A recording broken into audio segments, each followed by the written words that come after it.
গ্রামের নানা বসে আছে, ও বলে দেয় দিক কপালে যা আছে। আমি তো আজ রাতে থাকছি না, চলে যাচ্ছি চট্টগ্রামে। সত্যি কথা বলছি, কোরআন এই যে আমি মাথায় নিয়ে বলতে পারি, পৃথিবীর জমিন ধোঁকা, ধোঁকা এবং ধোঁকা।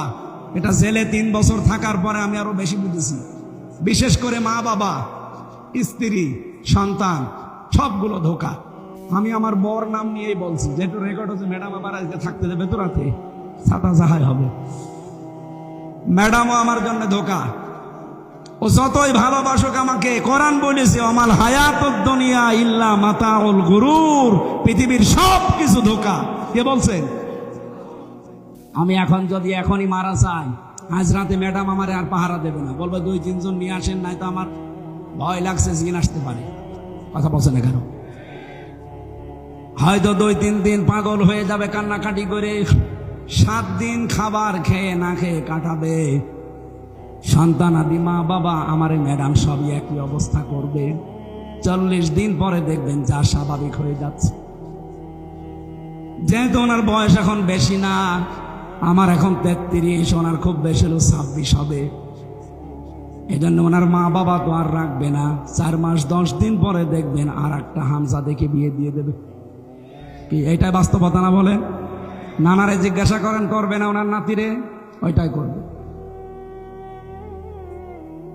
খুব বেশি হলো 5 থেকে 7 দিন তার সাথে সংসার করার পরে এই নানার কাছে কল দিয়ে বলবে, নানা ভালোই করেছেন বিয়ে দিয়ে, এখন যার সাথে দিয়েছেন ও হামজার চাইতে 100 গুণ ভালো। আমি কি বেশি বলছি না ঠিক বলছি? এইটা দুনিয়া ভাই, এইটার নাম দুনিয়া। সুতরাং কারো সুখের জন্যে, কারো হাসি খুশির জন্য, আনন্দের জন্য এমন কোনো কাজে হাত দেওয়া ঠিক না। বাবা শাহজালাল সব হালাল না। কারো সুখের জন্য বাম হাতের ইনকাম করা ঠিক, এটা পাগলের কাজ। আমি জেলখানায় হাড়ে হাড়ে হাড়ে হাড়ে এটা টের পেয়েছি যে দুনিয়া পুরাটা ধোঁকা। আল্লাহ তুমি আমাকে এবং সবাইকে এটা 100 ভাগ বোঝার তৌফিক দান করো, বলে না আমি। মা বোন যারা এসেছেন, যেহেতু আমার জেলা, এখানে যারা বসে আছেন, হয় বোন হবেন, চাচি হবেন, মা হবেন, ফুফু হবেন, এরকম কিছুই হবেন। নাই ভাবি, আপনাদেরকে আমি ভালোবাসি। আল্লাহর কসম, যদি মারা যাওয়ার সময় আপনার স্বামী বলে যে এটা আমার মন মতো ছিল বউ, আপনি জান্নাতি।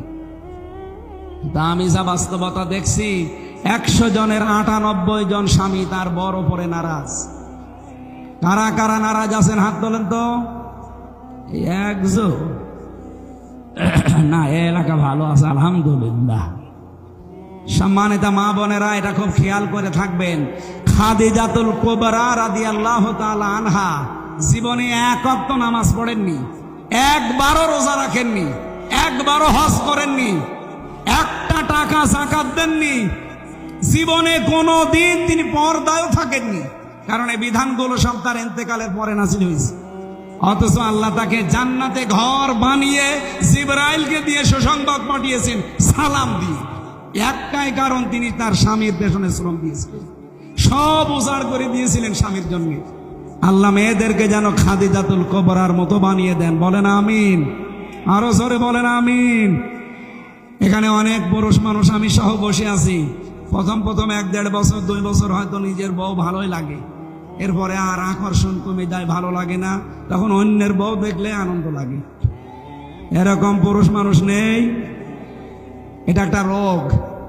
এই রোগের ঔষধ 2টা। সূরা নূরের 30 নম্বর আয়াতে আল্লাহ ঔষধ দিয়েছেন, কুল্লিল মুমিনিনা ইয়াগুদ্দু মিন আবসারিহিম ওয়া ইয়াহফাজু ফুরুজাহুম যালিকা আযকা লাহুম।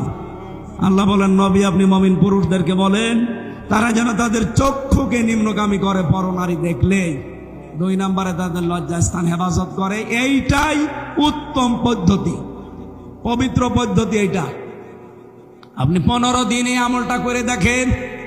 শুধু নিজের 14 জন মহিলা বাদ দিয়ে, মা, বোন, ফুফু, মেয়ে, এরকম 14 জন, এদের বাদ দিয়ে সামনে দুনিয়ার যে মহিলায় পড়ুক, সঙ্গে সঙ্গে চোখ নিজের দিকে করবে।